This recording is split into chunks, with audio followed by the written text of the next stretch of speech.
The wind on Kairothos Prime never stopped blowing.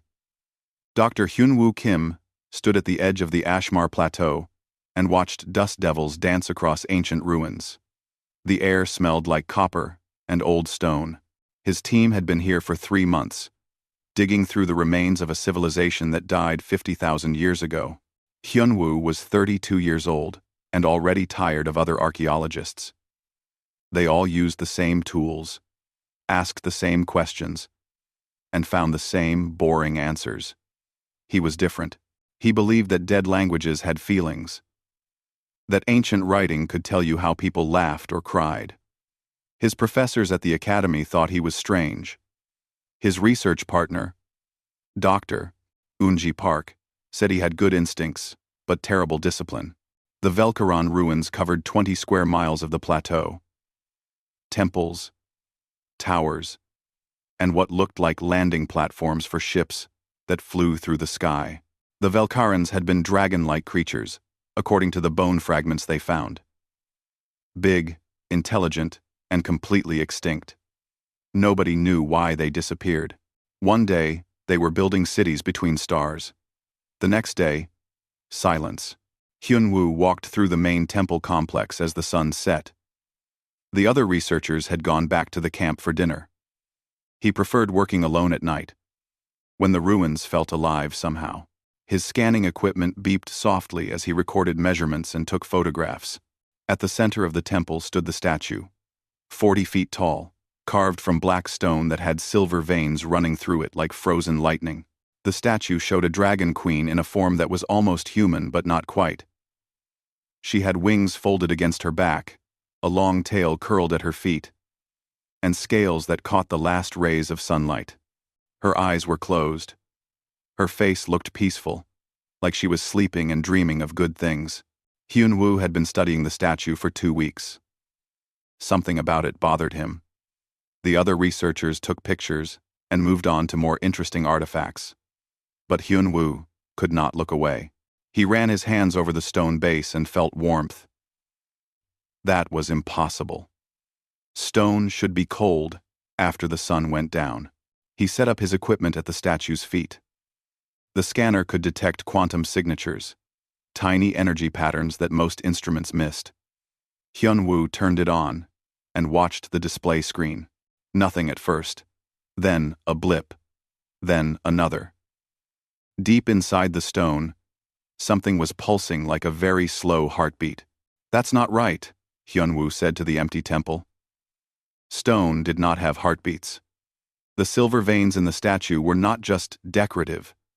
They were conducting some kind of energy. He adjusted the scanner's frequency and tried again. The equipment made a high-pitched sound. The display screen showed numbers climbing rapidly. 2, rapidly. Hyunwoo reached for the power switch, but before his fingers touched it, the scanner created a feedback loop. Energy bounced between the machine and the statue, building in intensity with each cycle. The silver veins began to glow. Soft at first, then brighter, then so bright that Hyunwoo had to shield his eyes. He grabbed the scanner and yanked the power cable. But it was too late. The light spread from the base of the statue upward, following every silver vein like water flowing uphill. The stone began to crack. "No, no, no," Hyunwoo said. He was destroying a 50,000-year-old artifact. Unji would kill him. The research council would ban him from ever working on another dig. He backed away as pieces of stone fell from the statue. The cracks spread faster. The light got brighter. The air filled with a sound like singing, though nobody was singing. The temperature dropped 20 degrees in seconds. Hyunwoo's breath came out in white clouds. The ground shook. More stone fell away, revealing something underneath that was not stone at all. Scales. Black scales that reflected starlight. The statue was not a statue. It was a shell. A prison. A cocoon made of stone, wrapped around something living. The shell exploded. Hyunwoo threw himself to the ground as fragments of black rock flew through the air. The light became blinding. The singing sound turned into a roar. Then, silence. Complete, total silence that hurt his ears. Hyun-woo looked up. Where the statue had been, she stood. A dragon. Alive and breathing, and real. She was smaller than the statue had been, maybe 15 feet tall. But that was still huge. Her scales were the color of midnight, with silver patterns that moved across her body like living light. Her wings, folded now, looked thin and delicate, but also strong enough to carry her through storms. Her face was narrow and elegant, with golden eyes that had vertical pupils like a cat's. She swayed on her feet. Her eyes opened and closed slowly. She looked sick and weak. Then, those golden eyes focused directly on Hyun-woo, who was still lying on the ground with his mouth open in shock. She spoke. The words were in a language that had been dead for 50,000 years. But Hyun-woo's translation implant caught fragments. His ears heard growls and clicks. His brain heard words. "Little one," she said, her voice rough from not speaking for eons. "You came back. I remember you." Hyun-woo tried to respond, but his throat would not work. The dragon took a step toward him. Then another. She was not walking well. Her legs shook with each step. She reached out one clawed hand toward his face, and Hyun-woo saw that she was crying. Tears ran down her scaled cheeks. "I knew you would find me again," she said. "I waited so long." Then her legs gave out. She collapsed forward. Hyun-woo scrambled out of the way as 15 feet of dragon crashed to the temple floor. The impact shook dust from the ceiling. The dragon's eyes closed. Her breathing became slow and shallow. Alarms started blaring across the dig site. The energy release from the statue must have triggered every sensor they had. Hyun-woo heard shouting, running footsteps. Lights turned on all across the camp. Class Jan relenders the paced every 3. Tunnel crossed. Tunnel crossed. His team was coming. He knelt beside the dragon's massive head. Up close, he could see old scars on her scales, places where the stone shell had been fused to her skin. She had been imprisoned in that statue for thousands of years, tens of thousands, maybe longer. And somehow, impossibly, she was alive. "I don't know who you think I am," Hyun-woo whispered to her unconscious form, "but I'll help you. I promise." The first members of his team burst into the temple. He heard Yoonji's voice shouting his name. Taemin was yelling something about containment protocols. Security guards were calling for backup. Everyone was talking at once. But Hyun-woo did not move from the dragon's side. She had called him Little One. She had said she remembered him. She had been waiting for him. None of that made any sense. Hyun-woo had never been to this planet before. He had never seen this creature before. Humans did not exist 50,000 years ago. They were still living in caves on Earth, hunting animals with stone tools. Yet she knew him. She recognized him. She had been waiting. Unji grabbed his shoulder and spun him around. Her face was red with anger and fear. "What did you do?" she demanded. Hyun-woo looked at the dragon, then at his mentor, then back at the dragon. He had no idea how to answer that question. He had no idea what he had done, or what it meant, or why this creature that should not exist had looked at him with such joy and sadness in her ancient eyes. "I think," he said slowly, "I think I just woke up someone very important. And I think she knows me. But I don't know how." The research camp turned into chaos. Dr. Yoonji Park ordered an immediate quarantine of the temple. Security teams set up barriers around the entire complex. The Galactic Research Council sent 3 emergency shuttles full of scientists who demanded to examine the dragon. News of a living Velkaran spread across human space in hours. This was the discovery of the millennium. The dragon, who Hyun-woo still thought of as she, even though he did not know if that was correct, remained unconscious for 3 days. Medical scanners showed she was alive, but barely. Her body was trying to wake up after being frozen in stone for an impossible length of time. The science team set up nutrient feeds and oxygen generators around her. They took samples of her scales and blood. They argued constantly about what to do next. Hyun-woo stayed in the temple. He slept on the floor near the dragon's head. Unji told him he was being ridiculous, but she did not order him to leave.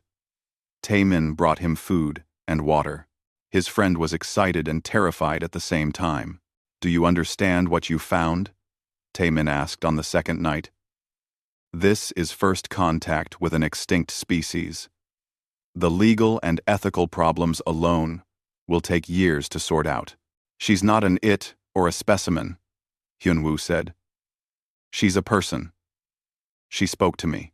In a language nobody has heard for 50,000 years, Taemin reminded him.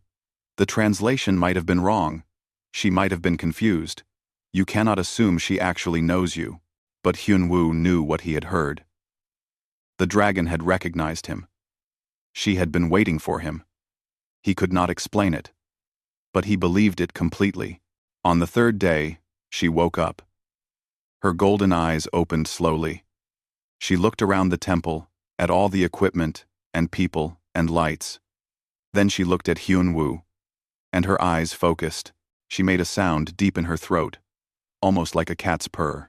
"You stayed," she said. The translation implant worked better now. Her voice was clear in his mind. "I promised I would help you," Hyunwoo said. The other scientists moved closer, recording devices raised. The dragon ignored them all. "What is your name, little one?" she asked. "Hyunwoo Kim. I'm a doctor of xenoarchaeology. What's your name?" The dragon was quiet for a long moment. "Mithara," she finally said. "I was called Mithara. I was a queen of the Velkaran Empire." She paused. "But the empire is gone, isn't it?" I can feel the silence. No songs in the air. No voices calling across the stars. "I'm sorry," Hyunwoo said. "Your people disappeared 50,000 years ago. We don't know what happened to them." Mithara closed her eyes. A tear rolled down her scaled cheek. "I do. I remember. We were erased. Silenced. The ones who eat songs came and made it so we had never existed." She opened her eyes again. "But you would not understand that. Not yet." Over the next week, Mithara grew stronger. She could stand, walk, and even fly short distances. She transformed into a smaller form. Still dragon-like, but only 7 feet tall with a body that was more humanoid.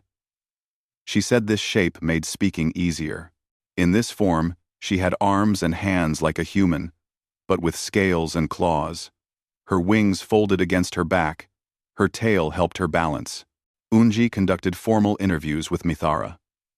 The Dragon Queen described the Velkaran Empire at its height. Cities that floated in the sky. Ships that sailed between stars, using something she called harmonic resonance. A civilization that understood the universe as a song, and they had learned how to sing along with it. "We were not the first to learn this," Mithara said. "Others came before us. Others learned the song, but they were silenced too. The universe does not like it when creatures become too loud." "What do you mean by silenced?" Unji asked. "Erased from causality," Mithara said. "Made to have never existed. The Vorash came with their void ships. They fired weapons that unmade things. Not destroyed them. Unmade them, as if they had never been real at all." The scientists exchanged worried looks. This sounded like science fiction, not history. But Mithara was real. Her empire had been real. If she was telling the truth, then something out in the galaxy could erase entire civilizations from existence. Hyunwoo asked the question everyone was thinking. "Why did you survive? Why are you here if everything else was erased?" Mithara looked at him with those ancient golden eyes. "Because I anchored myself to you. Or rather, to a version of you.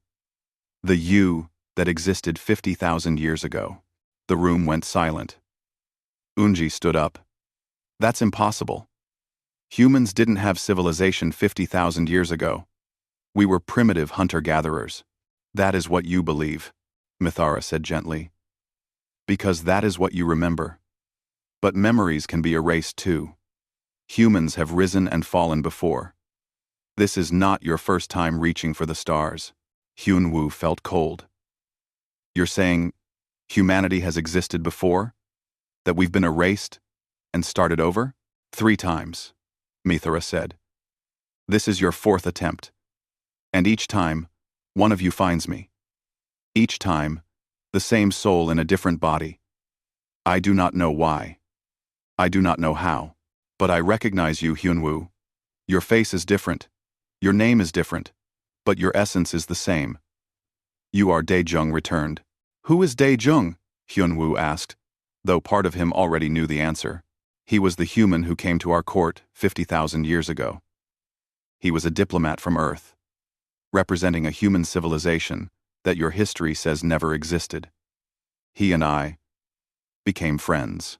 Then more than friends.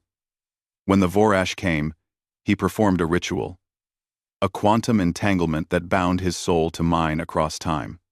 He said he would find me again. And he has. 3 times before you. Quote, end quote. And now, you are here. Mithara reached out and touched Hyunwoo's hand. The moment their skin made contact, the world disappeared. Hyunwoo found himself standing in a massive hall made of crystal. Sunlight streamed through walls that bent light into rainbows. Beside him stood a man who looked different from Hyunwoo, but somehow familiar. The man had darker skin and different features, but his eyes were the same. His eyes were Hyunwoo's eyes. This man, Daejung, was speaking with a younger version of Mithara. She was laughing at something he said. They were negotiating a treaty between humans and Velkarans. An alliance against a common threat. Then the vision changed. Reality was tearing apart. Ships that looked like holes in space were firing weapons that made things stop existing. Daejung and Mithara were running through the crystal hall as it collapsed around them. He was shouting something in a language Hyunwoo did not know, but somehow understood. Find me again. No matter how long it takes. Find me again. Mithara was crying. I will wait. I will anchor myself in stone. I will wait forever. The vision ended. Hyunwoo gasped and pulled his hand back.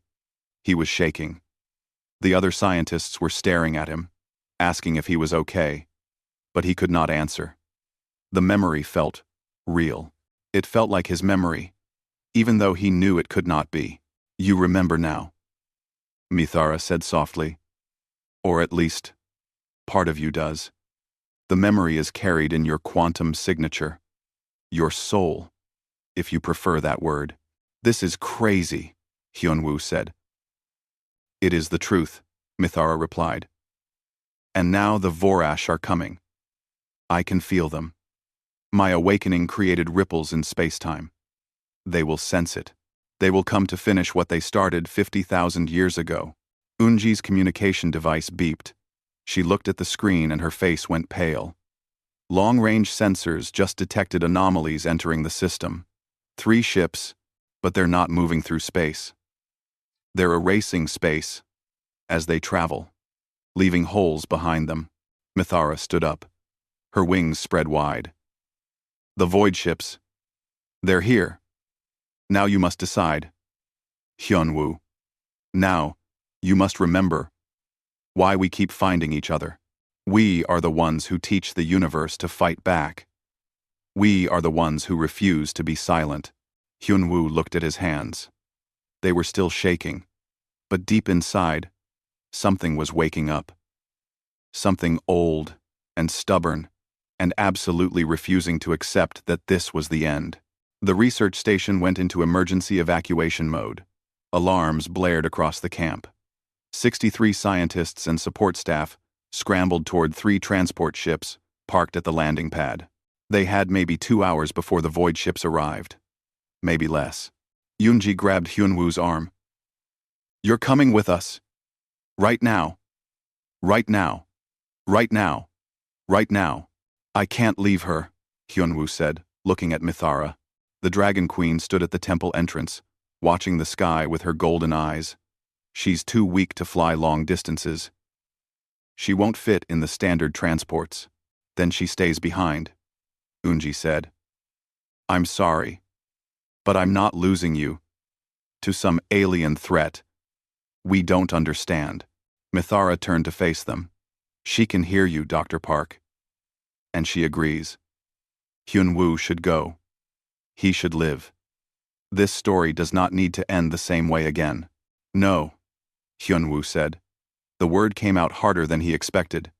I'm not running. Not this time. If what you said is true, if I'm some reincarnation of this Daejung person, then maybe I keep coming back because I keep failing. Maybe this time I'm supposed to do something different. Eunji looked at him like he was insane. You're a scientist, not a soldier. What are you going to do against ships that erase reality? I don't know yet, Hyun-woo admitted. But I'm not leaving, Mithara smiled. It was a strange expression on a dragon's face, but beautiful. There you are. There is the soul I remember. Always stubborn. Always refusing to accept the obvious answer. Taemin appeared at the temple entrance, breathing hard from running. The first transport just launched. We need to go now. He looked at Hyun-woo. Please tell me you're coming. Hyun-woo shook his head. Taemin closed his eyes. Then I'm staying too. You don't have to do that, Hyun-woo said. I know. But you're my friend, and you're about to do something incredibly stupid. And I'm not letting you do it alone. Taemin managed a weak smile. Besides, if we survive this, the research paper will be amazing. 6 other staff members volunteered to stay. A young engineer named Hana said she wanted to see what happened. An old security guard named Won Sheik said he was too old to run anymore anyway. The others had their own reasons. Eunji was the last to board the final transport. She stood at the ramp and looked back at Hyun-woo. I'll come back with military support, she promised. Don't die before I get here. I'll try, Hyun-woo said. The transport's engines roared. It lifted off and climbed toward orbit. Within minutes, all 3 ships had jumped to faster than light speed and disappeared from the system. The plateau became very quiet. Mithara walked to the center of the ruined temple. Come, all of you. I will teach you the counter-song. It is your only defense against the void weapons. Counter-song? Wonshik asked. What does singing have to do with weapons? Everything, Mithara said. The Velkarans understood that reality is not solid. It is a vibration. Every atom, every particle, every quantum of energy is vibrating at specific frequencies. The Vorash learned to cancel those frequencies. They sing the song of entropy, the sound of nothing. But if you sing loud enough in opposition, if you assert that things exist, you can resist them. Hyun-woo frowned. That sounds like consciousness affecting reality. That's not possible. It is absolutely possible, Mithara said. Humans do it all the time without realizing. You call it the observer effect. The act of observation changes quantum outcomes. Humans are very good at this. Your consciousness naturally collapses quantum possibilities into concrete reality. It is why you survive when older, wiser species fall. You are stubborn. You observe things and declare them real, and the universe listens. She began to teach them, not with words, but with feelings. She showed them how to sense the vibration of their own existence, how to feel the rhythm of their heartbeat, their breathing, their thoughts, and match it to the frequency of matter itself. It was meditation and physics combined. It was science and magic at the same time. Hyun-woo found it easier than he expected. As soon as Mithara showed him the pattern, something inside him recognized it. Like remembering how to swim, after years, away from water. The countersong rose from his chest, not with sound but with intention. I exist. I am real. You cannot erase me. Taemin struggled at first. Hana caught on quickly. One sheik said it felt like a prayer his grandmother used to say. Slowly, all 8 humans learned the pattern. When they sang together, the air around them seemed to become more solid, more present, more real. The void ships arrived 2 hours later. They appeared at the edge of the sensor range as 3 black crescents against the stars. But calling them black was wrong. They were not black, like coal or night sky. They were absence. They were holes where reality should be. As they moved through space, stars behind them flickered and disappeared. "They're here," Mithara said. She transformed into her full dragon form, 15 feet of scales and wings and ancient power. But even in this shape, she looked fragile. She had just woken from 50,000 years of sleep. She was not ready for war. The void ships descended toward Kyrathos Prime. They did not hurry. They moved with the confidence of predators who knew their prey could not escape. The planet's communication systems started failing. Electronics began to malfunction as entropy increased in the atmosphere. Heat bled away from everything. The temperature dropped 10 degrees in minutes. "Remember the countersong," Mithara said. "When they fire, sing with everything you have. Do not think about it. Do not doubt. Simply exist as loudly as you can." The first void ship fired. A beam of pure unexistence lanced down from orbit toward the research station. Hyun-woo felt it approaching like a wave of cold emptiness. It was not just a weapon. It was the feeling of never having been born, of never having mattered, of being forgotten by the universe itself. "Now!" Mithara shouted. Hyun-woo sang the countersong. The other humans joined him, not with voices, but with their minds, their consciousness, their absolute refusal to stop existing. The beam hit the station's shields and stopped. It did not bounce off. It did not explode. It simply stopped moving, held in place by 8 humans and 1 dragon queen, all declaring the same thing. "We are real. We are here. You cannot erase us." The beam flickered. The void ship fired again, more powerfully. The humans sang louder. Mithara added her voice, and her song was vast and ancient and filled with the memories of an entire empire that refused to be forgotten. Then something impossible happened. Hyun-woo heard other voices joining them. Millions of voices. He looked at the display screens still working in the station and saw the news feeds. His earlier communications about the countersong had spread across human space. People were practicing it. And now, as the Vorash attacked, humans on dozens of worlds were singing together. They were adding their voices to the defense of Kyrathos Prime, even though they were light years away. The quantum entanglement of consciousness. The observer effect operating on a galactic scale. 4 billion humans across known space, all declaring the same reality. Kyrathos Prime exists. The people there are real. The Vorash cannot erase them. The void beam stopped completely. It hung in the air above the station like a frozen lightning bolt. The void ship tried to pull it back, but could not. The beam was trapped between existence and non-existence, held in place by sheer stubborn belief. The other 2 void ships fired together. 8 beams of entropy lanced toward the planet. The humans sang louder. More voices joined from across the galaxy. Now it was not 4 billion. It was 5 billion, 6 billion, 7 billion.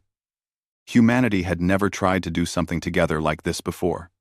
Every person who joined the song made it stronger. Every voice added weight to reality itself. All 8 beams stopped. The void ships hung in orbit, unable to complete their task. They had never encountered resistance like this. Species they erased usually ran or hid or fought with weapons that could be unmade. But humans were not fighting with weapons.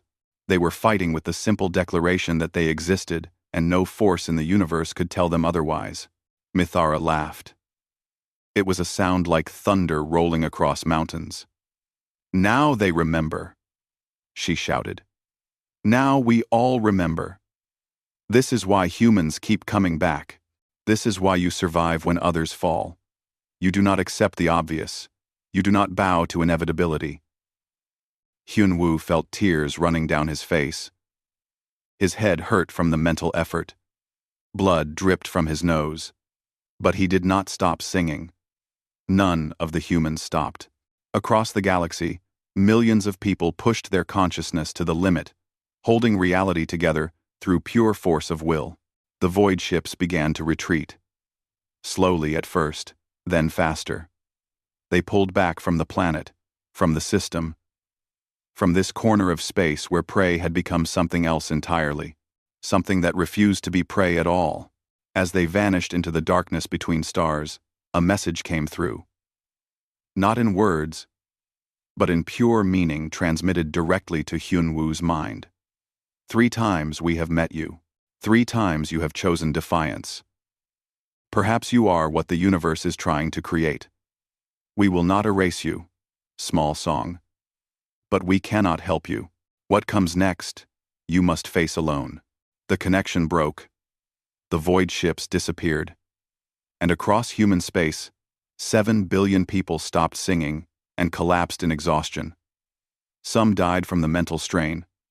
But humanity had won. They had faced the species killers and survived by being exactly what humans had always been. Too stubborn to accept death quietly, Hyun-woo fell to his knees. Mithara, in her smaller humanoid form, knelt beside him and held him as he shook. "You did it," she said softly. "We did it." "What comes next?" Hyun-woo asked, remembering the Vorash's final message. What did they mean? Mithara's face became serious. Something worse than the Vorash. Something even they fear. But we will face it together. As we always have. As we always will. 6 hours after the Vorash retreated, Hyun-woo could finally stand without shaking. Taemin had collapsed from exhaustion and slept for 4 hours straight. Hana was still crying from the emotional weight of what they had done. Wonshik sat quietly in the temple corner, staring at his hands like he did not recognize them. Across human space, the reaction was mixed. Some people celebrated the victory. Others mourned the 63 people who had died from pushing their consciousness too hard during the countersong. Medical stations were overwhelmed with patients suffering from neural strain, headaches that would not stop, and something doctors were calling quantum exhaustion. But humanity had survived. They had faced erasure and refused it. News networks were calling it the greatest moment in human history. Philosophers were writing papers about consciousness as a weapon. Religious leaders said it proved humans had souls that could not be destroyed. Everyone had an opinion. Hyun-woo did not care about any of that. He cared about the temple beneath his feet, which was changing. New chambers were opening. Ancient mechanisms that had been dormant for 50,000 years were activating. Mithara stood at the center of it all, listening to sounds only she could hear. "The vault is unsealing," she said. "I built it before I went into stone. I stored everything I could save before the Vorash completed their erasure. You need to see this. Hyun-woo. You need to understand what is coming." They descended into the depths of the temple complex. The stairs went down and down, deeper than should be possible. The walls changed from stone to something else, a material that felt solid but looked like it existed in multiple dimensions at once. Lights flickered on as they walked, responding to Mithara's presence. At the bottom of the stairs, they found the vault. It was a chamber the size of a cathedral, and it was filled with crystals. Thousands of them, each one glowing softly with internal light. Mithara touched the nearest crystal, and it projected images into the air. Hyun-woo saw cities he did not recognize. Ships that flew between stars using technology that should not exist. Creatures that looked almost human but were not, building civilizations on worlds that were now dead. The crystal was showing him history. Real history. "These are the verses," Mithara said quietly. "The civilizations that came before. Before the Velkarans, before your humanity, before anyone alive today."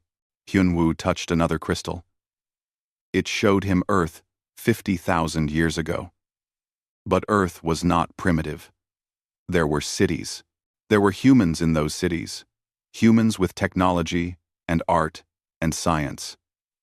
They were building ships to travel to other stars. They were happy and curious and alive. Then the image changed. The cities were gone. The humans were gone. Not destroyed, but erased.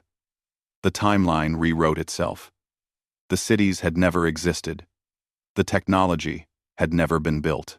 The humans were suddenly primitive again, hunting with stone tools, forgetting they had ever reached for the stars. The deep pattern, Mithara said. That is what does this.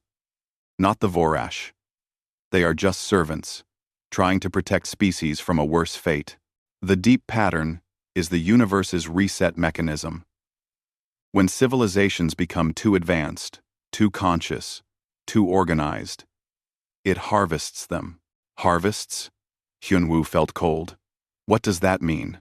Mithara showed him more crystals, more civilizations, more harvests. Each time, the pattern was the same. A species would rise, discover quantum consciousness, learn to affect reality through observation and will. Then the deep pattern would activate. The species would be absorbed, uploaded, turned into pure thought. Their individual lives would end, but their collective consciousness would become part of something larger. The pattern uses harvested consciousness as fuel. Mithara explained. The universe is dying. Entropy is winning. Heat death approaches, but slowly, over trillions of years. The deep pattern was created by the first conscious species to ever exist. They realized the universe would eventually end unless something fought against entropy. So they built the pattern to farm consciousness, to cultivate species over and over, and to harvest them when they reach the right level of quantum coherence. Hyunwoo stared at the crystals in horror. We're crops. We're being grown and harvested like wheat. Yes, Mithara said. Humanity has been harvested 3 times before. This is your 4th attempt. And you are approaching the harvest threshold again. When enough humans can sing the countersong in perfect harmony, when your collective consciousness reaches a certain level of coherence, the pattern will activate. How long do we have? I do not know. Months, maybe years, but not long. Your victory today proved humanity's consciousness is becoming more unified.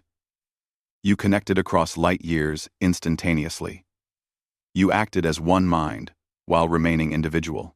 That is exactly what the pattern is waiting for. Taemin, who had followed them down, said what everyone was thinking. So we saved ourselves from the Vorash, only to be harvested by something worse? That's our reward for surviving? Mithara turned to face them. There might be another way. The Vorash gave up on erasing you because they saw something they did not expect. They said you might be what the pattern is trying to create. What if you are not meant to be harvested? What if you are meant to break the cycle? How? Hyunwoo asked. By doing what humans do best. By refusing to accept the obvious. The pattern harvests species when they reach quantum coherence.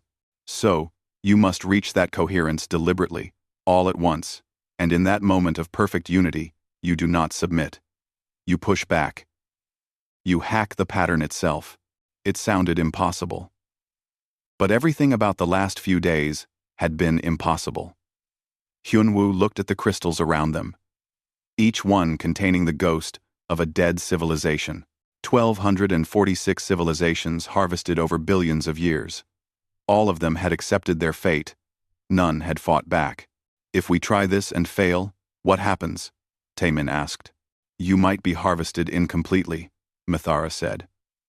Turned into broken data. An existence worse than death. Or, you might trigger a universal reset.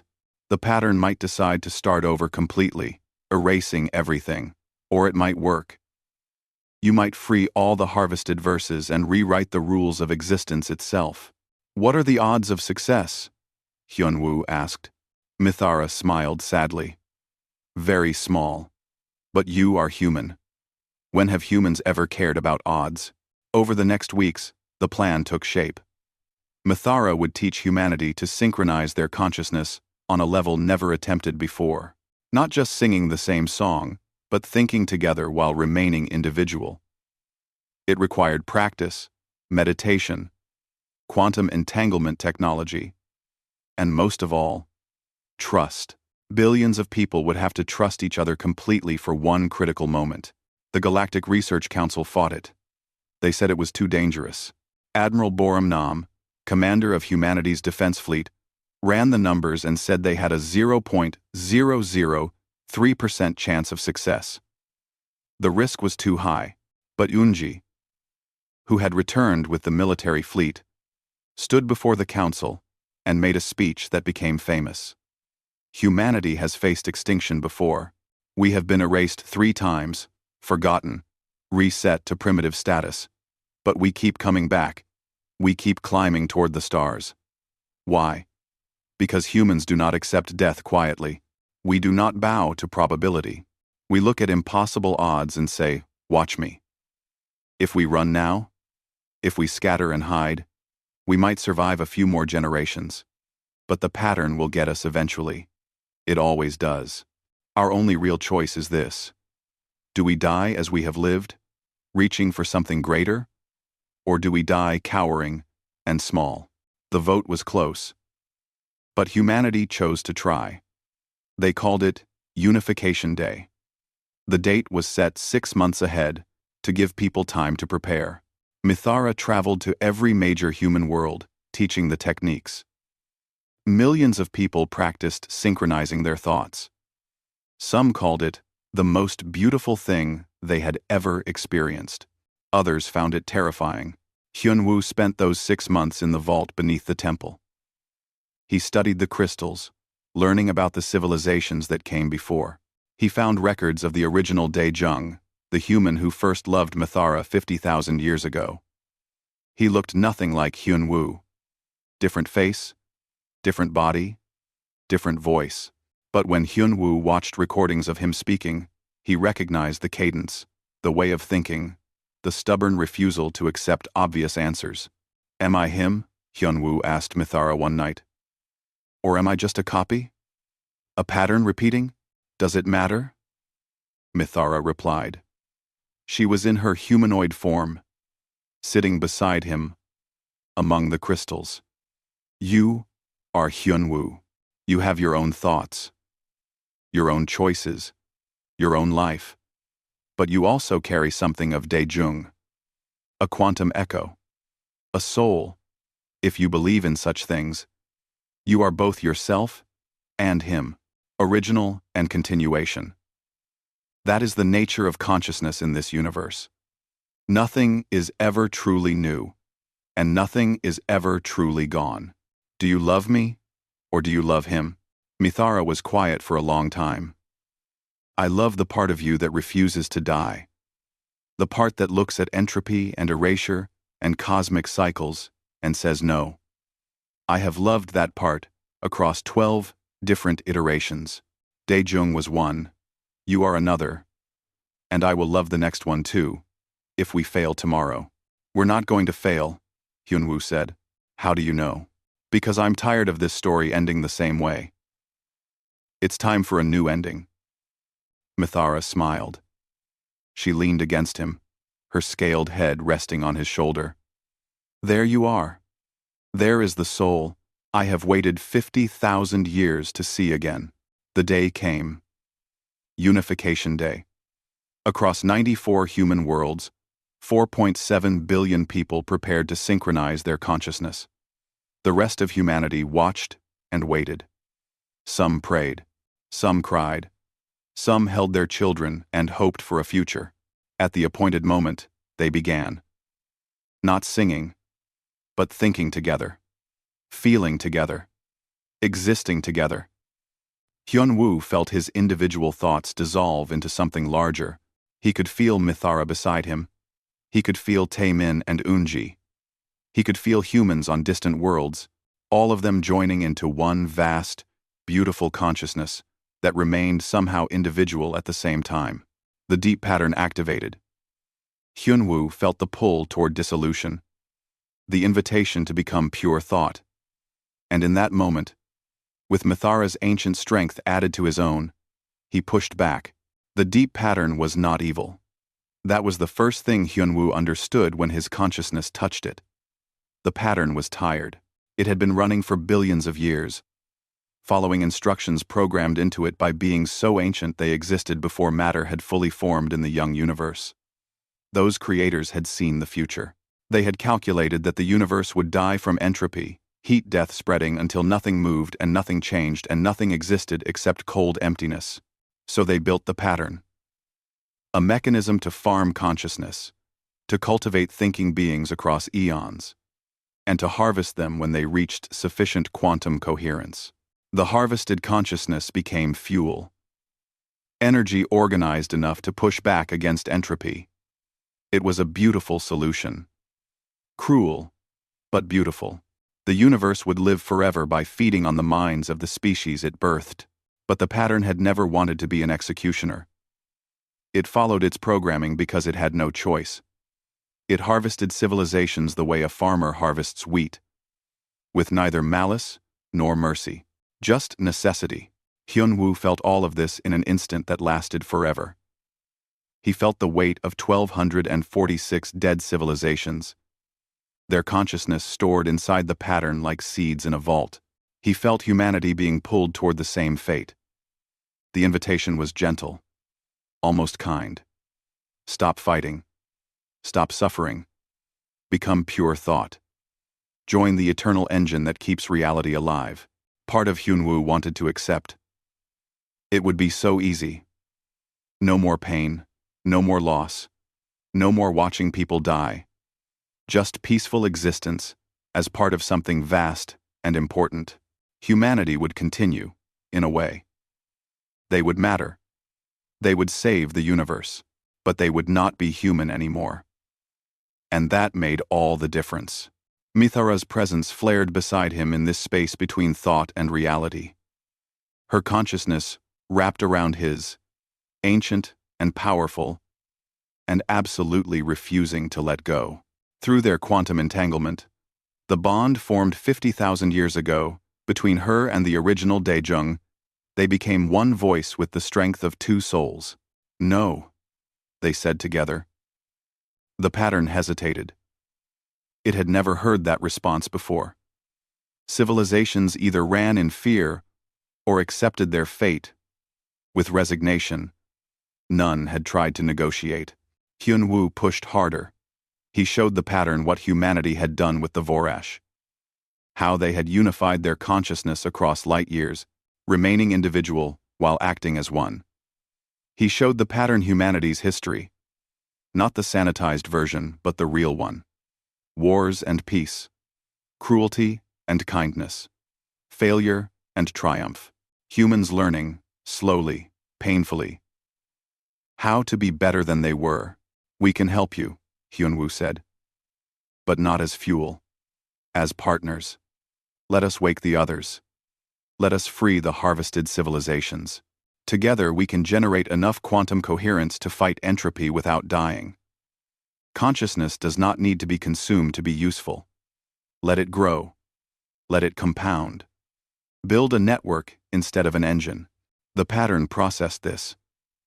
Its response came slowly, translated into concepts Hyun-woo could understand. Other civilizations have made similar offers. All failed. Consciousness unchecked becomes dangerous. Species that control quantum reality become gods, then tyrants. The universe tears itself apart. The pattern must harvest to prevent this. Then teach us, Mithara said. Her voice echoed across the quantum realm. Teach us restraint. Teach us balance. But do not kill us. For the crime of being alive. The risk is too high. The pattern responded. Hyun-woo felt humanity's collective consciousness around him. Billions of minds thinking together but remaining separate.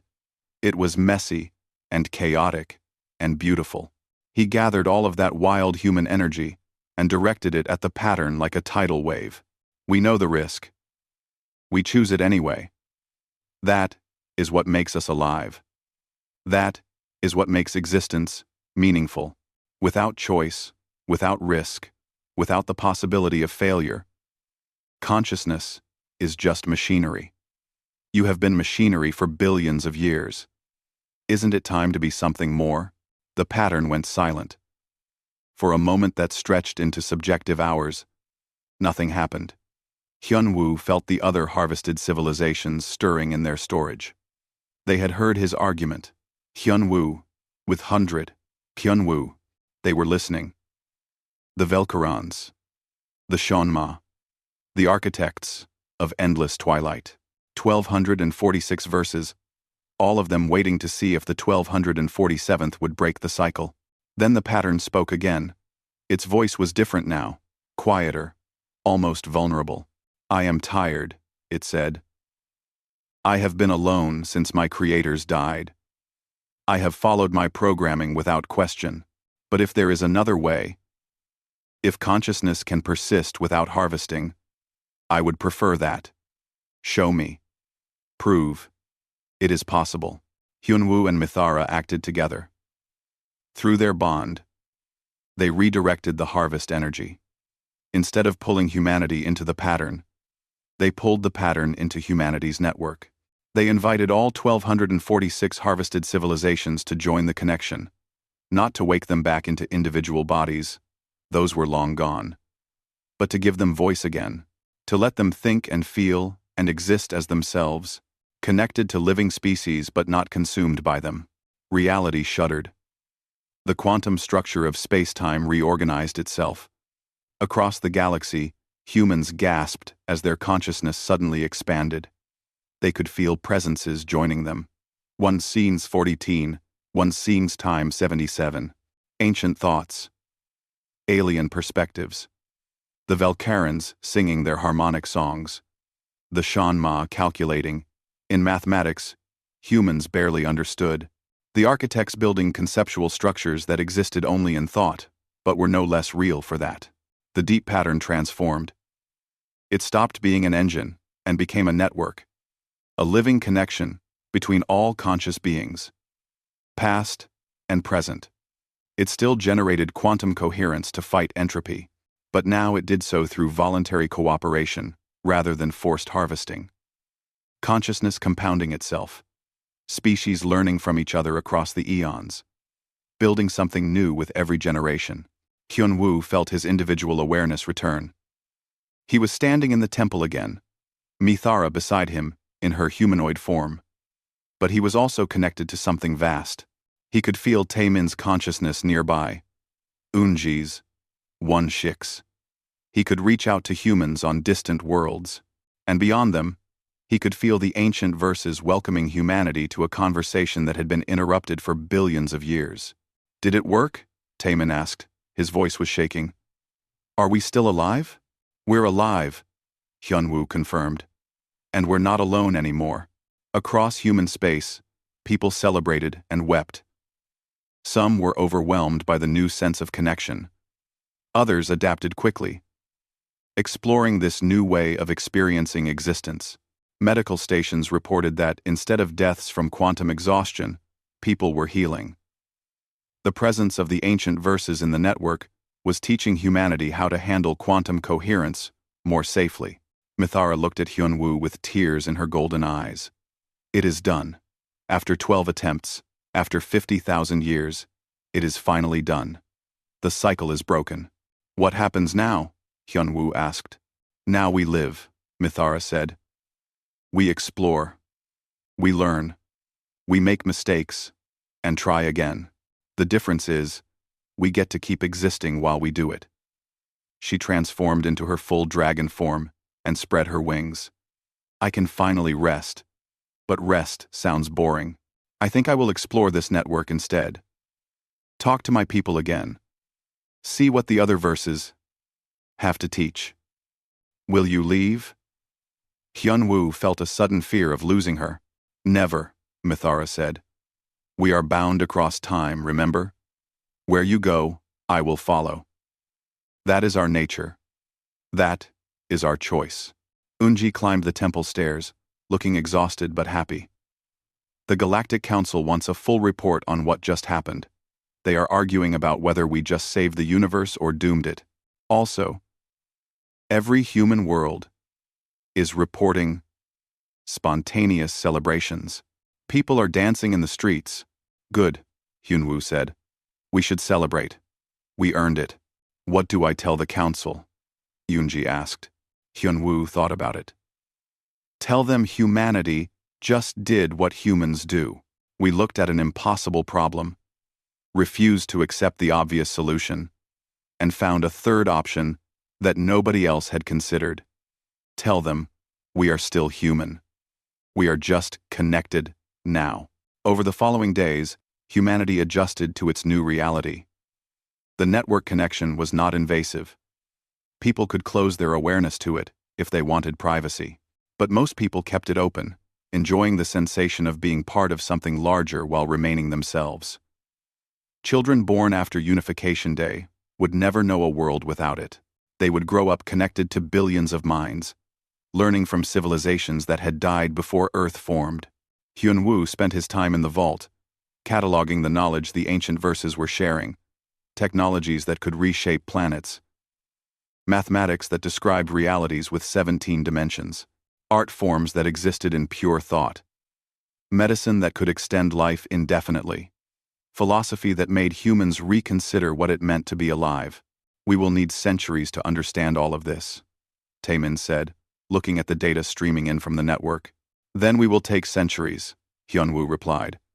We have time now. That is the point. Mithara found him one evening, sitting on the temple steps watching the sunset. She was in her humanoid form, easier for conversation. She sat beside him, in comfortable silence, for a while. Do you remember him now? She asked. Daejung. Do you have his memories? Some, Hyun-woo said. They come and go. I remember loving you. I remember the last battle. I remember binding my soul to yours, so we would meet again. But those memories feel distant. Like dreams. I am still me. I am Hyun-woo. I am Hyun-woo. I am Hyun-woo. I am Hyun-woo. I am Hyun-woo. Good, Mithara said. I like Hyun-woo. He smiled. I like you too. They sat together as night fell. Above them, aurora lights filled the sky, the visible manifestation of the consciousness network spanning the galaxy. Every color represented a different verse, a different civilization adding its voice to the eternal song. Humanity's contribution was a bright blue thread weaving through the others. In all my cycles, in all the times I woke, this is the first ending that feels like a beginning, Mithara said. Thank you for being stubborn. Thank you for refusing to accept death. Thank you for being so completely human that you changed the universe. I had help, Hyun-woo said. I had you. And I had humanity behind me. We did this together. Yes, Mithara agreed. Together, as it should be. In the years that followed, humanity spread across the galaxy with new purpose. They were not conquerors or colonizers. They were students and teachers, learning from the ancient verses and sharing their own unique perspectives. Human stubbornness and refusal to accept limits became famous across the network. When other species faced impossible problems, and the answer was always the same. A human would refuse to quit. A human would find a third option. A human would look at the end of everything and say, not today. Hyun-woo and Mithara traveled together, exploring worlds that had been dead and were now awakening as consciousness spread through the network. They found ruins of the first harvested civilization, beings who had created the deep pattern in desperation. Their last message, carved in matter older than stars, read, Forgive us. We knew no other way. If you are reading this, you found a better solution. Thank you for not hating us. Thank you. We do not hate them. Mithara said. They were trying to save the universe the only way they knew how. We just found a different way. In 1-2, in time 7 day. A more human way, Hyun-woo added. Yes. A more human way.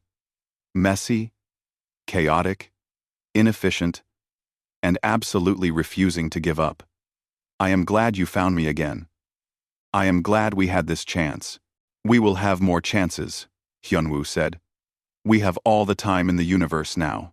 They stood on that ancient world, holding hands, dragon and human, old souls in new forms, connected to billions of minds but still themselves. Above them, The aurora of consciousness painted the sky in colors that had no names. The universe sang its eternal song, and humanity sang along, adding their own verse to a chorus that would never end. The cycle was broken. The harvest had stopped. Consciousness would grow and compound forever, fighting entropy through cooperation rather than consumption.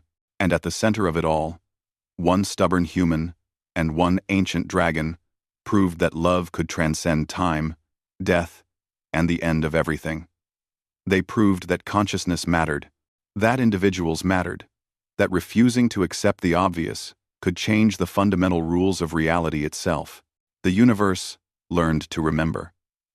And it learned from the best teachers, humans who never forgot how to hope.